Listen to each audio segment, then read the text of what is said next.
Precautionary HDO inilabas ng Korte versus Jinggoy at Bunoan. Umaabante sa balita si Abante reporter Isaiah Mirafuentes.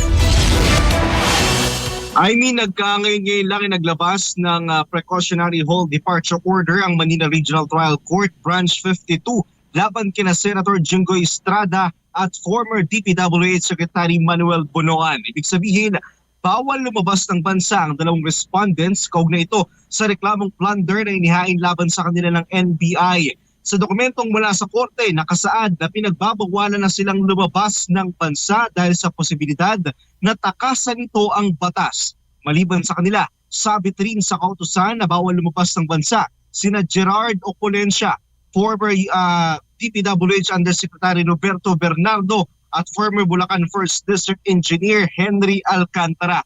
Kanina pa nga, nagtungo pa rito sa DOJ si Bunoan para sana magpaalam dahil balak niyang bumiyahe patungong Amerika dahil nagpapagamot doon ang kanyang asawa. Pero ito ay hindi na mangyayari dahil nga sa kautusan na mula mismo sa korte.